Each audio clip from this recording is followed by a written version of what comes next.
ಮೂಡಿಗೆರೆ ತಾಲೂಕಿನಲ್ಲಿ ಶನಿವಾರ ಸುರಿದ ಗುಡುಗು ಸಿಡಿಲು ಗಾಳಿ ಮಳೆಗೆ ಕೃಷಿ ಚಟುವಟಿಕೆಗೆ ವರದಾನವಾದರೆ ಅನೇಕ ಕಡೆ ಭಾರೀ ಹಾನಿ ಸಂಭವಿಸಿದೆ.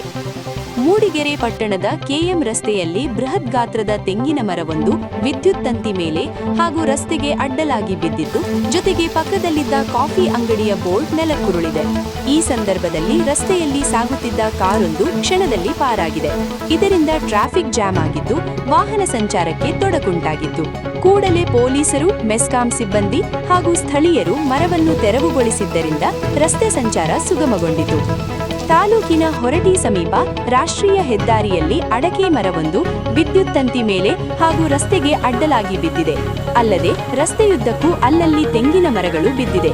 ಪಟ್ಟಣದ ಜೂನಿಯರ್ ಕಾಲೇಜು ಹಿಂಭಾಗ ಹಳೆ ಕಟ್ಟಡದ ಹೆಂಚುಗಳೆಲ್ಲ ಗಾಳಿಗೆ ಹಾರಿ ಹೋಗಿದೆ. ಎಂಇಎಸ್ ಶಾಲೆಯ ಕಿಟಕಿಗಳು ಪುಡಿಯಾಗಿದ್ದು, ಹೆಂಚುಗಳೆಲ್ಲ ನೆಲಕ್ಕುರುಳಿದೆ. ಪಟ್ಟಣದ ಪ್ರವಾಸಿ ಮಂದಿರದಲ್ಲಿ ಮರವೊಂದಕ್ಕೆ ಸಿಡಿಲು ಬಡಿದು ಪ್ರಕೃತಿಯೇ ಸ್ವಯಂ ಮರಗಸಿ ಮಾಡಿದಂತಾಗಿದೆ. ಇದೇ ರೀತಿಯಲ್ಲಿ ಬಹುತೇಕ ಗ್ರಾಮೀಣ ಭಾಗದಲ್ಲಿ ಮರಗಳು ವಿದ್ಯುತ್ ತಂತಿ ಮೇಲೆ ಬಿದ್ದಿದ್ದರಿಂದ ವಿದ್ಯುತ್ ಸಂಪರ್ಕ ಕಡಿತಗೊಂಡಿದ್ದು, ಮೆಸ್ಕಾಂ ಸಿಬ್ಬಂದಿಗೆ ತಲೆನೋವಾಗಿ ಪರಿಣಮಿಸಿದೆ.